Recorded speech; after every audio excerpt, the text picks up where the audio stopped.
সংস্কৃত পাঠশালাতে সকলকে স্বাগত জানাই। আমি সুরজিৎ রয়। আজকে তোমাদের ফিফথ সেমিস্টার পেপার ওয়ান যারা নিয়েছো তারা হচ্ছে বেদ নিয়েছো, তার মানে সেই বেদের অন্তর্গত ইউনিট 1-এ যে রুদ্রাধ্যায় রয়েছে সেই রুদ্রাধ্যায়ের থেকে তোমাদের আজকে আমি রুদ্রাধ্যায়ের যে মন্ত্রগুলো রয়েছে সেই মন্ত্রগুলো এবং বিষয়বস্তু নিয়ে আজকে একটু আলোচনা করব। ঠিক আছে? এই আলোচনা করার পূর্বে তোমাদের বলে রাখি, তোমরা যারা অনলাইন ক্লাস করতে চাইছো তারা অবশ্যই আমার নিচে দেওয়া এই নাম্বারে গিয়ে যোগাযোগ করো। আর এই সেপ্টেম্বর মাসের মাঝামাঝি দিক থেকেই কিন্তু আমরা অনলাইন ক্লাস শুরু করতে চলেছি, অর্থাৎ যারা অনলাইন ক্লাস করতে চাও অতি সত্বর এই নাম্বারে যোগাযোগ করো। যাই হোক, তাহলে আজকে আমরা রুদ্রাধ্যায় নিয়ে আলোচনা করি। রুদ্রাধ্যায় যেহেতু এটা বেদের মধ্যে রয়েছে, তাই আমাদের বেদ সম্বন্ধে একটু আগে জেনে নিতে হবে। ঠিক আছে? যে কিছু কিছু বিষয় আছে যেগুলো না জানলে তোমরা রুদ্রাধ্যায় সম্বন্ধে একটু ভালো করে বুঝবে না, তাই একটু মন দিয়ে শোনো। আর যদি বুঝতে না পারো অবশ্যই কমেন্ট করে জানাতে পারো। আচ্ছা দেখো, বেদ সম্বন্ধে বলে নিই। বেদ মানে বেদের মধ্যে কি আছে? বেদ কথার অর্থই হচ্ছে জ্ঞান। কেমন জ্ঞান? এটা হচ্ছে পরম জ্ঞান। মানে যে গ্রন্থ থেকে আমরা পরম জ্ঞান পাবো, আমার সাধারণ জ্ঞান নয়, যে গ্রন্থ থেকে আমরা পরম জ্ঞান পাবো সেই গ্রন্থকে বলা হয় বেদ। আমরা জানি বেদ হচ্ছে 4টি: ঋগ্বেদ, সামবেদ, যজুর্বেদ, অথর্ববেদ। ঠিক আছে? আবার প্রত্যেকটার আলাদা ভাগ রয়েছে, যে সংহিতা, ব্রাহ্মণ, আরণ্যক, উপনিষদ ভেদও রয়েছে। ঠিক আছে? সেরকমভাবেই আমরা 4টে বেদের মধ্যে যে বেদটা আমাদের কথা বলছি সেটা হচ্ছে যজুর্বেদ। আবার এই যজুর্বেদে 2টি ভাগে বিভক্ত বা 2টি শাখায় বিভক্ত রয়েছে, একটা কৃষ্ণ যজুর্বেদ আর একটা শুক্ল যজুর্বেদ। এই দুটো শাখা বর্তমানে আমরা পাই, একটা কৃষ্ণ যজুর্বেদ আর একটা শুক্ল যজুর্বেদের অন্তর্গত আবার রয়েছে সংহিতা, ব্রাহ্মণ, আরণ্যক, উপনিষদ।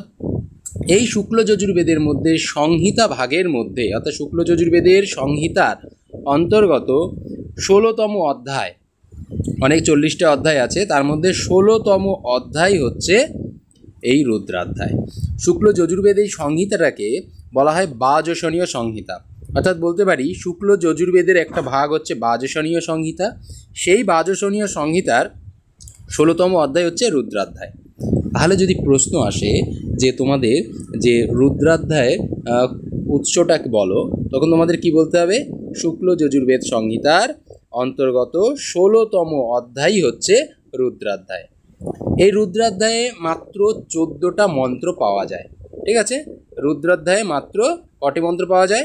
মাত্র 14টা মন্ত্র রয়েছে, আর সেটাই তোমাদের কিন্তু পাঠ্য। আশা করি এইটুকু বুঝতে পারলে। এর পরের ভাগটায় আসি, যে এই মন্ত্রের মধ্যে কি আলোচনা করা আছে। দেখো, মন্ত্রে সাধারণত 3 ধরনের বিষয় থাকে, তোমাদের সেটা একটু জানতে হবে। মন্ত্রে একজন থাকে ঋষি, দ্বিতীয় দেবতা, প্রতিটা মন্ত্রেরই একজন করে দেবতা থাকেন। ঠিক আছে? তৃতীয় একটা করে ছন্দ, প্রতিটা মন্ত্রে আলাদা আলাদা ছন্দ থাকে।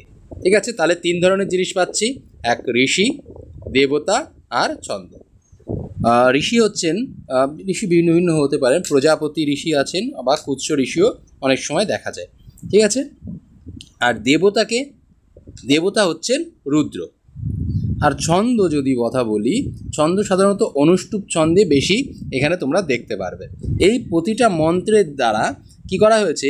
রুদ্রদেবের স্বরূপটা বর্ণনা করা হয়েছে। রুদ্রদেব কেমন ছিলেন, তার স্বরূপ কেমন ছিল, তাকে দেখতে কেমন ছিল, তার প্রভৃতি, তার ভয়ঙ্কর রূপের বর্ণনা এখানে তোমরা পাবে। এবং এই রুদ্র দেবতাকে দেখে যে সমস্ত ঋষি তথা দেবতারাও যে ততষ্ট হয়ে থাকতো, ভয়ে ভীত হয়ে থাকতো, সেই বিষয়ে বর্ণনাও এই 14টা মন্ত্রের মধ্যে তোমরা পাবে। এর পরবর্তী প্রশ্ন হতে পারে, রুদ্রটা কে? রুদ্র তোমরা জানো রুদ্রকে। রুদ্র হলেন শিব। শিব যখন শান্তভাবে থাকেন, ঠিক আছে, শান্ত সৃষ্টভাবে যখন সৌম্য রূপ যখন থাকে, তখন তাকে আমরা শিব রূপে জানি। এবার শিবই যখন তিনি প্রচণ্ড রেগে যান, ভয়ঙ্কর রূপ ধারণ করেন, তখন তার ভয়ঙ্কর রূপই হচ্ছে রুদ্ররূপ। অর্থাৎ শিবের এই ভয়ঙ্কর রূপটা, প্রচণ্ড সেই রূপটাই হচ্ছে রুদ্ররূপ। সেই রুদ্ররূপের বর্ণনা আমরা এই 14টা মন্ত্রে পাব। তাহলে আমরা এক এক করে সেই মন্ত্রগুলো আস্তে আস্তে পড়ব এবং তার স্বরূপগুলো জানব। ঠিক আছে, তাহলে এখান থেকে কয়েকটা প্রশ্ন আমরা আসতে পারে যে রুদ্র দেবতার উৎস মানে রুদ্রাধ্যায়ের উৎসটা বলো, তখন আমরা কি বলবো? শুক্ল যজুর্বেদের বাজসনীয় সংহিতার অন্তর্গত 16তম অধ্যায় হচ্ছে রুদ্রাধ্যায়। এরপরে প্রশ্ন আসতে পারে যে ঋষিকে, ছন্দকে আর দেবতাকে। ঋষি হচ্ছে প্রজাপতি, ছন্দ হচ্ছে অনুষ্টুপ ছন্দে রচিত, এবং দেবতা হচ্ছে রুদ্র। আর এখানে কার স্তুতি করা হয়েছে?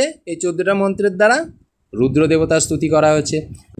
এখানে কোন রুদ্র দেবতার স্তুতি করা হয়েছে? সেই রুদ্র দেবতা যার কিনা ভয়ঙ্কর রূপ, যার ভয়ঙ্কর রূপ দেখে সমস্ত ঋষিগণ ভীত হয়েছে, এমন রুদ্র দেবতার ঋষিরা স্তুত করেছেন বা তাকে তার প্রার্থনা জানিয়েছেন। যাই হোক, আশা করি তোমরা বুঝতে পেরেছো। যদি কোনো প্রশ্ন থাকে তাহলে অবশ্যই কমেন্ট করে জানাতে পারো, আর ভিডিওটা কেমন লাগলো সেটাও কিন্তু অবশ্যই কমেন্ট করে জানাবে। আর তোমরা যদি কেউ অনলাইন ক্লাস করতে চাও তাহলে নিচে দেওয়া এই নাম্বারে অবশ্যই যোগাযোগ করতে পারো।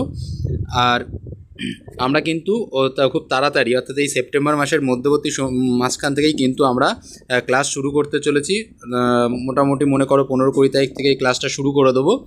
তাই যদি তোমরা মনে করো যে অনলাইন ক্লাস করবে তাহলে অবশ্যই এই নাম্বারে যোগাযোগ করো।